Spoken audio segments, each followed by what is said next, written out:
tetemeko la ardhi.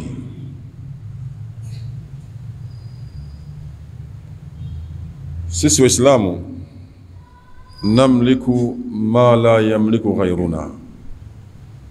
Tuna hazina tunaimiliki ambayo wenzetu hawaimiliki. Namliku al-Qur'an al-Karim. Qur'ani tukufu, kitabu cha Allah, ni hazina kubwa kwa ummati Muhammadin sallallahu alayhi wa alihi wasallam.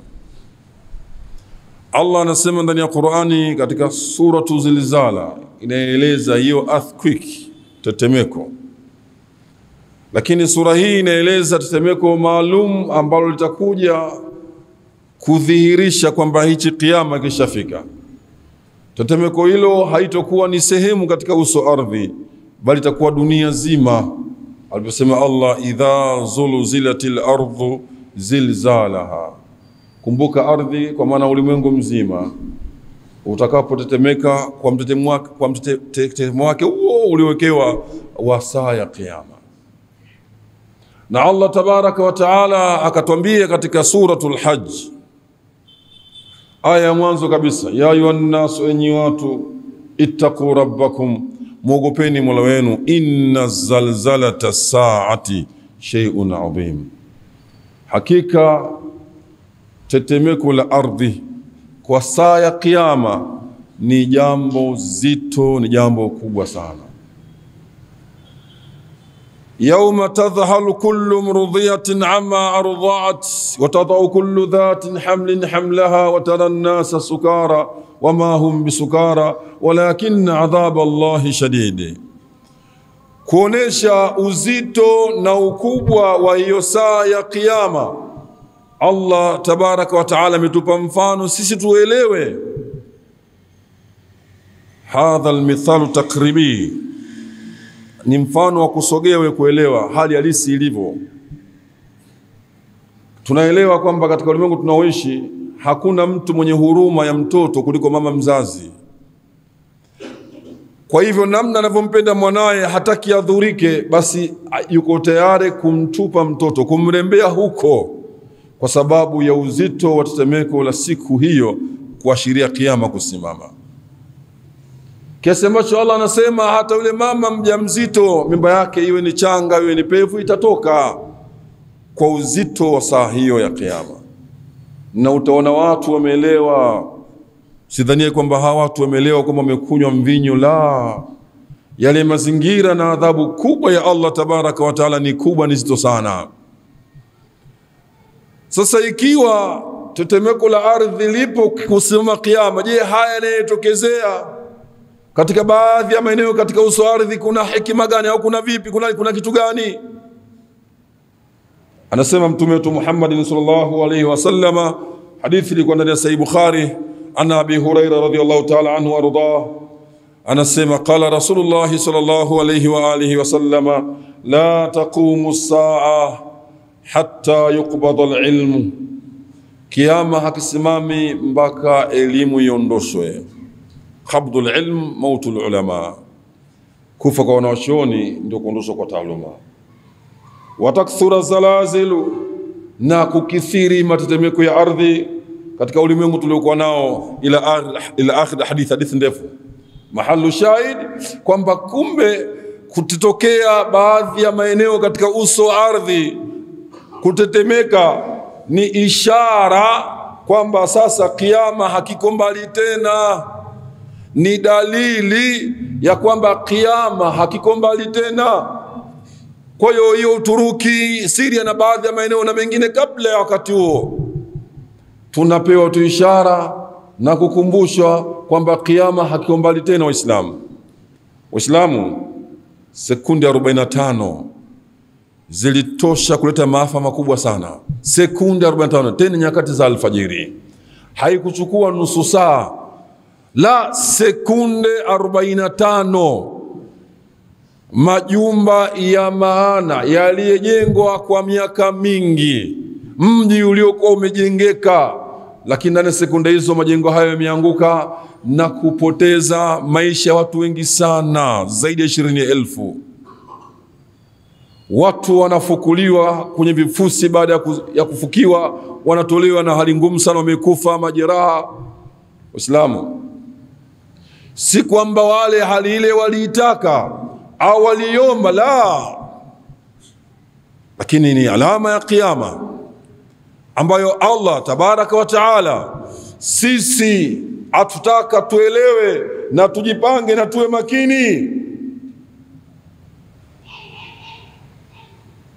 Allah anasema katika Qur'ani, wama nursul bil ayati illa takhwifa. Miongoni mwa hikma za mambo kama haya, matetemeko ya ardhi kama haya na mengineyo mfano wake, matukio mbalimbali katika maisha ya wanadamu yanayopelekea majanga, basi miongoni mwa hikma yake ni indhari, kutuonya, kutahadharisha viumbe tukae standby kwamba sisi tunaye Mola mtukufu, ndo mmiliki wa dunia, ndo mwendeshaji, hakuna mwingine. Maana sisi wanadamu tuna akili finyu sana, husema Mungu anahusika na mbinguni, ardhi ni yetu sisi. Mwanadamu ana mamlaka katika ardhi, huna mamlaka wewe. Wa huwa fi samai ilahun wa fil ardi ilah, yeye ana mamlaka mbinguni, ana mamlaka ardhini, mamlaka ni yake yeye, hakuna mwingine. Sasa nakuonesha kwamba ardhi wewe sio mmiliki, ni yeye. Wewe unaweza kuitikisa ardhi? Huwezi. Mwenyewe na mwenye mmiliki anaitikisa ardhi, na itakuja tikisika siku ya mwisho hasa, lakini sasa hivi unaonyeshwa. Kwa hii ni indharun, ni maonyo kwetu sisi, watanbih, na tunazunduliwa la'allahum, huenda hao viumbe sisi wadamu, yauduna ila rabbihim wa yatubuna ilayhi wastaghfirunahu, huenda wao wakarejea kwake, wakawa tayari kujisahihisha na kufanya maamuzi magumu na kukaa sawa. Katika suratu Al-Ankabut aya nambari 40, Allah anatukumbusha tena sisi huko nyuma nini kilitokezea. Watu walionywa kwa mambo ambayo walikuwa wakifanya, wanaambiwa hawataki, hawasikii, wameshikilia, lakini Allah akatoa adhabu. Miongoni mwa adhabu hizo ni kama hizi fuatazo. Allah anasema, fakullan akhadhna bidhambi, kila mmoja tulimuadhibu kwa dhambi yake.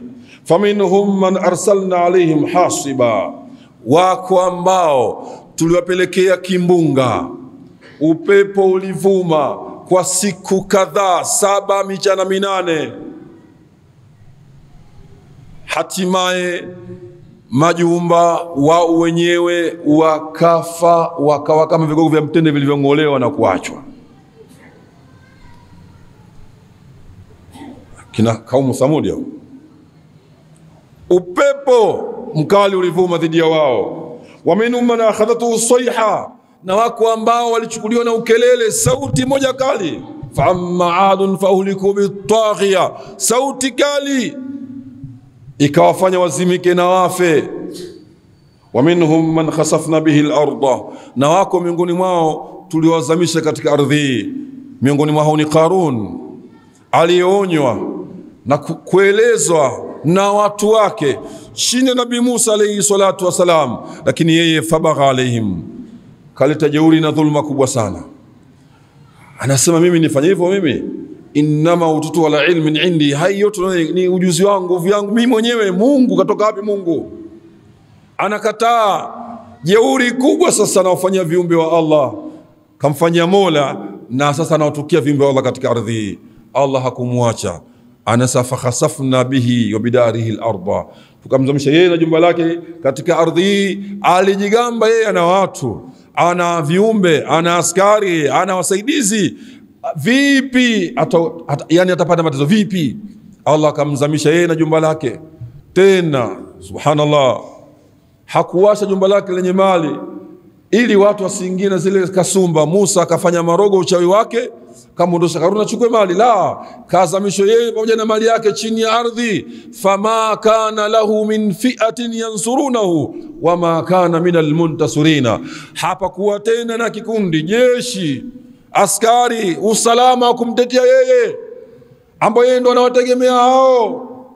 Kosa kubwa la viumbe duniani, dhambi kubwa ni sisi kuleta shiriki kwa Mola mtukufu, kumpa kiumbe nguvu ukategemea kiumbe badala ya Mola mtukufu. Ndio maana huwa jeuri kwa Mola wako. Na hao viumbe wana nafasi yote mbele ya Allah.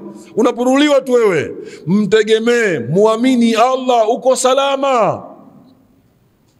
Hapakuwa na jeshi, kikundi, usalama, rafiki wa kumsaidia. Wama kana minal muntasirina, yeye mwenyewe pia hakuwa na uwezo wa kujinusuru na mazingira ambayo yeye aliyokuwa nayo. Hakuwa na uwezo huo. Wa minhum man aghraqna, na wako tuliowazamisha kama Firaun ndani ya bahari. Kaumu Nuhu walizamishwa kwenye maji, watu wakazama tupea. Allah yote ameyafanya hayo. Anasema ma kana Allahu liyadhlimahum, Allah kufanya hayo eti kwa sababu ya kuwadhulumu, walakin kanu anfusuhum, wenyewe yadhlimuna, walikuwa wanajidhulumu nafsi zao wenyewe. Allah kuwadhulumu wenyewe ndio walikuwa wakijidhulumu nafsi zao.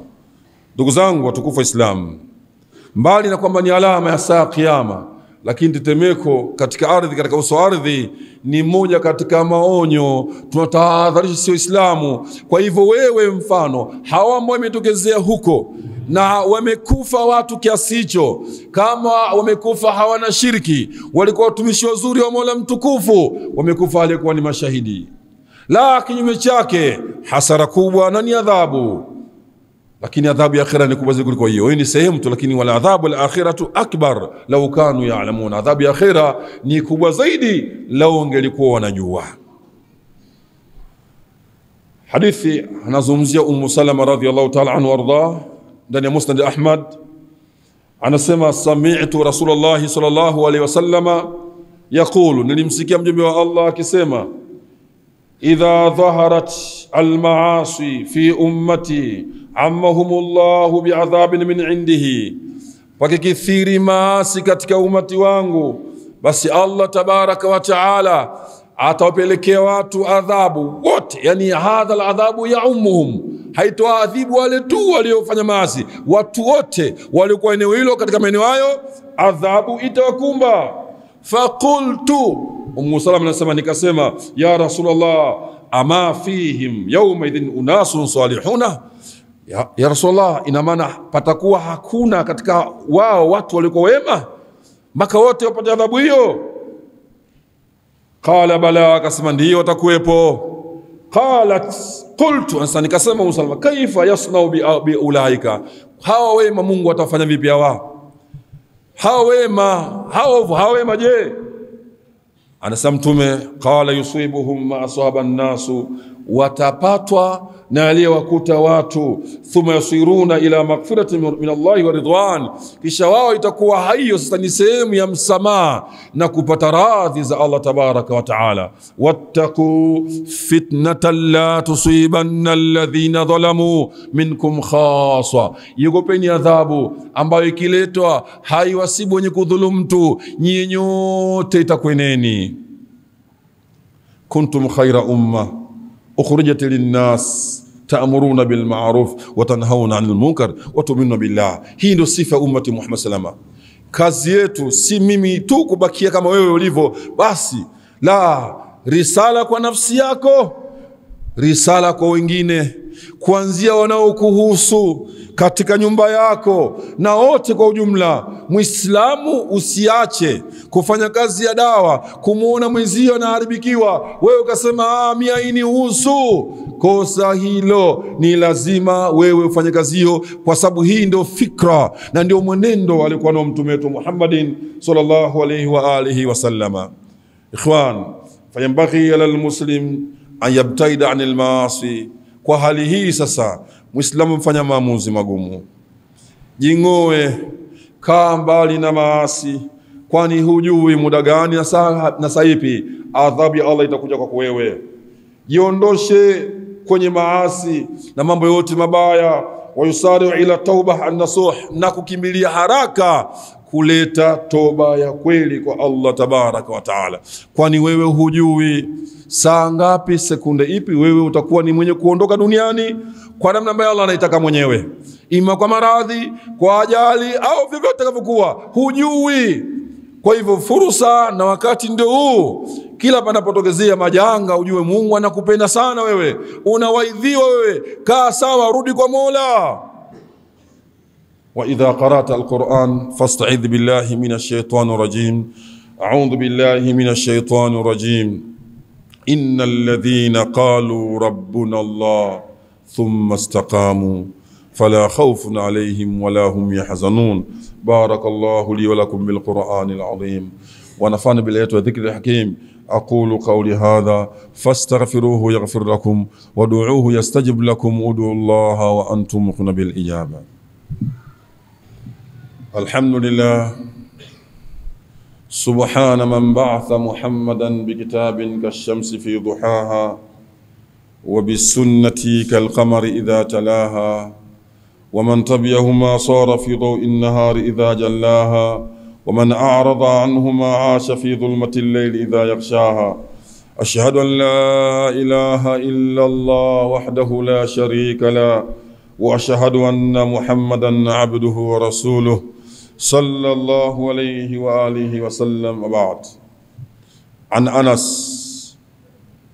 رضي الله تعالى عنهما عن أسامة بن زيد radhiyallahu ta'ala anhuma, kutoka kwa Usama bin Zaidi, Allah amewaradhi wote, yeye pamoja na babake. Zaidi ni mlelewa Mtume salama, kalelewa na Mtume salama, na yeye kamzaa Usama. Usama alikuwa ni hibbu Rasulillah sallallahu.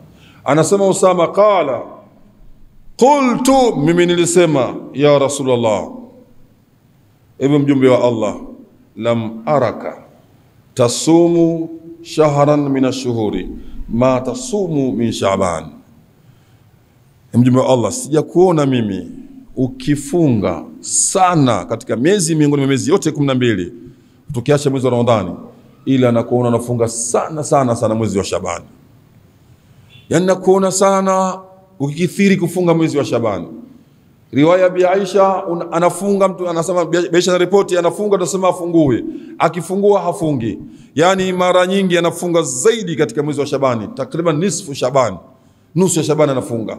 Usama anamuuliza mjumbe wa Allah, sijaona mimi mwezi unaofunga sana tukiacha Ramadhani isipokuwa mwezi wa Shabani. Subhanallah. Waislamu, masahaba pupa yao ya akhera imewafanya wamekuwa watafiti sana. Kila ambacho mtume anakifanya wanakitafiti, wanatafuta nini? Pato la akhera. Wanajua maisha yao hayo ndo maisha milele, hapa wameletwa kwa ajili ya akhera yao. Ad-dunya mazra'atul akhira, dunia ni pato la akhera Waislamu. Lakini mimi na wewe je, tunafanya uchunguzi angalau kufuatilia mutaba Qur'ani, tunafuatilia maneno ya Mtume salama, angalau sisi tukajiuliza, tunafanya hivyo sisi? Sifa ya maswahaba walikuwa ni wadadisi, na si udadisi wa ushari, udadisi wa kutaka na wao wawe na mazuri zaidi katika maisha yao yajayo akhera. Kwa hiyo anauliza, sioni mimi ukifunga zaidi ukiacha Ramadhani ndani mwezi wa Shabani, kuna nini ya Rasulullah? Qala, akasema Mtume, dhaka shahrun, huo ni mwezi yaghfulu nasu anhu, watu hujitia pambani sana na mwezi huo, hawako makini, hujiacha. Waislamu tunashuhudia leo, Mtume kasema karne hiyo, leo tunaona mwezi kama huu watu baada ya kujiandaa vya kutosha, ndio mwezi wa pambano wa wao na Mola wao, kukithirisha kufanya maasi, kula mara ya mwisho, day out nyingi watu wanatoka. Kwa nini? Kwa sababu Ramadhani nakuja, watakuwa hawafanya mambo yao, kwa wanafanya mambo ya mara mwisho. Hii hakadha fi shahri Shaban, haya yote yanafanyika ndani ya mwezi wa Shaban. Kwa hiyo mimi nafunga kwa sababu ni mwezi ambao watu hujitia mnazo, vichwa vigumu katika mwezi wa Shabani, kujisahau kabisa. Baina Rajab wa Ramadhan, mwezi huu ni baina Rajab na Ramadhan, ndo Shabani.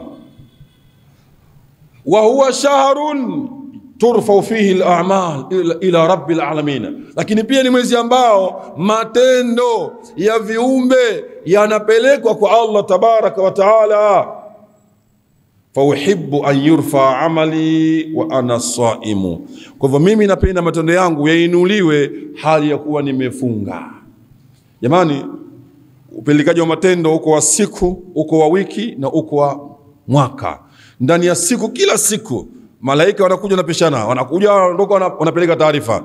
Na wiki Jumatatu, Alhamisi, na kwa mwaka ndani ya mwezi wa Shaaban, kama anavyothibitisha mtume wetu Muhammad sallallahu alayhi wa alihi wasallam. هذا الحديث أخرجه الإمام أحمد والنسائي وحسنه الإمام الألباني في صحيح ترغيب. حديثه صحيح. ndani hadithi hii nukta tatu muhimu sana Waislamu. Jambo la kwanza, ghaflatun nasi fi hadha shahr. Tunakumbushwa, tunazunduliwa, huu si mwezi wa watu kujiacha. Ni mwezi ambao watu wanatakiwa wajishughulishe sana, wajikimbize sana, wajielekeze sana kwa Allah tabaraka wa taala. Kwa nini? Kwa sababu mwezi huu ndio tamhidi liistiqbali shahr Ramadhan al-mubarak.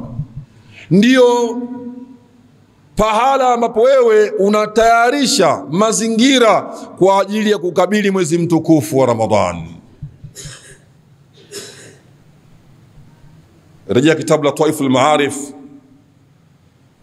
Ibn Rajab al-Hanbali kurasa 138, anasema kana Amr ibn Qais idha dakhala Sha'ban aghlaqa tijaratahu wa tafarraga liqira'ati al-Qur'an wa kana yaqul tuba liman aslaha qalbahu qabla Ramadan. Tazameni wema waliotangulia hao. Anasema alikuwa Amr ibn Qais mara nyingi inapoingia mwezi mtukufu wa Ramadhan, mwezi wa Shabani, biashara yake anazuia. Sasa anashughulika zaidi na kusoma Qur'ani kwa wingi sana, na alikuwa mara nyingi akisema tuba, mafanikio makubwa, hongera kubwa, maisha mazuri, fanaka iliyoje kwa yule ambaye aslaha qalbahu, aliyouimarisha, kautengeneza moyo wake, kaufanya moyo wake uwe katika mazingira mazuri kabla Ramadhan, kabla ya mwezi mtukufu wa Ramadhan. Siri ya funga ni kurekebisha moyo ambao ndiyo madaru qubuli al-amal. Kama moyo wako una sifa ya ria, una sifa ya kibri, una sifa ya shirki, fanya matendo ufanyavyo, na ubora wa masiku ndani ya Ramadhani utakuwa huna kitu mbele ya Mola, kwa sababu moyo wako sio. Kwa hivyo wanasema kwamba hongera kubwa yule ambaye, sababu hongera kubwa yule ambaye amerekebisha moyo wake kabla mwezi wa Ramadhani kuingia. Kwa hivyo Mtume salama kwa upande mwingine anatufundisha miongoni mwa tarbia ya kweli ya moyo wako ili kumpokea vyema mgeni, basi wewe mwezi huu wa Shabani si mwezi wa kughafilika wewe ukajiacha. Kimbilia kufanya mambo mbadala ya kheri yatakayerekebisha moyo wako, ikiwemo kusoma Qur'ani, lakini pia kufunga sana katika mwezi huu wa Shabani, kutoa sadaka, na wewe mwenyewe kujiandaa kusamehe, na wewe mwenyewe tayari kusamehe kwa yule aliyekosea, na wewe mwenyewe kujirekebisha kurudi kwa Mola wako kabla kuingia mwezi mtukufu wa Ramadhani. Lakini jambo jingine muhimu, kwamba ndo mwezi ambao matendo ya waja yanapaishwa kwenda kwa Allah kwa mwaka, ni mwezi wa Shabani. Kwa hiyo Mtume alipenda matendo yaende hali ya kuwa amefunga, na sisi wafuasi wake anayafanya haya kutuzindua, na sisi tukimbilie kheri hiyo kuifanya, na sisi tukithirisha kuyafanya haya, ili matendo yetu sisi yakipelekwa huko tuwe tu ndani ya saum kuzidisha malipo makubwa yatakayopatikana kwa matendo yako yakiwa yanakwenda hali ya kuwa umefunga. Aliyefanya haya ni khairu khalqillah, ni mbora wa viumbe wa Allah, na yeye anayafanya haya kwa maelekezo aliyotumwa na Mola wake kutuletea mimi na wewe. Kwa hivyo fursa kama hii Muislamu, ikiwa iko ndani ya uwezo wako alafu unashindwa kuifanya, unasubiri nini? Muda ni huu, wakati ni huu. Muislamu chukua maamuzi magumu. Qala Sayyiduna Ali radhiyallahu ta'ala anhu wardah, man arada mu'nisan fallahu yakfihi, anayetaka yule wa kumondoshia huzuni, kumfanya we na raha na raghba muda wote dunia na akhira yake, Allah anamtosha. Allah anamtosha, kuna mwingine yote. Kumbukeni sana kusoma Qur'ani, adhkari mara kwa mara, hapa kwa kuipa natosha. Waman arada hujjatan falquran yakfi, anayetaka hoja msimamo waliokuwa nao asije akaondosha wakaondoka wakayumba, Qur'ani inamtosha. Waman arada ghinan, anayetaka utajiri falqanat takfihi, kinaya inamtosha. Waman arada wa'idhan, anayetaka mawaidha falmaut yakfihi, mauti yanamtosha. Ndugu zetu waliondoka katika ulimwengu huu zaidi ya 20,000 katika maeneo mbalimbali Uturuki na Syria na katika maeneo mengine duniani, ni funzo kwangu na wewe kwamba sisi ni waja wa Allah na sitaondoka. Si lazima umwe kwa hali yote bali nataka utaondoka. Kwa hivyo fanya maamuzi magumu kabla ya wakati wa kufika, na wewe ukaenda mbele ya Mola hali yako ukiwa safi. Hadhihi tadhkira. Waislamu, huu ni ukumbusho. Ana binafsi, mimi kama mimi, la astati'u, siwezi, walan astati'u, na wala sitoweza, an ukallifaka bihadhihi tadhkira, nikuteze nguvu wewe kweli ubadilike, siwezi. Lakini wewe una irada, Allah amekuachia, ukitaka basi utabadilika. Faman shaa, basi atakaye. Ajua ni mwanadamu kaumbwa na Mola, hana mamlaka kwa nafsi yake, wakati wote Allah atamhitaji. Ittakhadha ila rabbihi maaba, basi jitafutie njia salama kurejea kwa Mola wake mtukufu aliyemuumba. قال عليه الصلاة والسلام: من صلى علي صلاة صلى الله عليه 10. اللهم صل على محمد وعلى آل محمد كما صليت على إبراهيم وعلى آل إبراهيم، وبارك على محمد وعلى آل محمد كما باركت على إبراهيم وعلى آل إبراهيم في العالمين إنك حميد مجيد. اللهم أعز الإسلام والمسلمين وأذل الشرك والمشركين ودمر أعداء أعداء دين. اللهم إنا نسألك توبة نصوحا قبل الموت، ونسألك الشهادة عند الموت. يا رب نسألك الشهادة عند الموت برحمتك يا أرحم الراحمين. اللهم بالكتاب والسنة والإيمان الكامل توفنا وأنت راض عنا، توفنا وأنت راض عنا برحمتك يا أرحم الراحمين.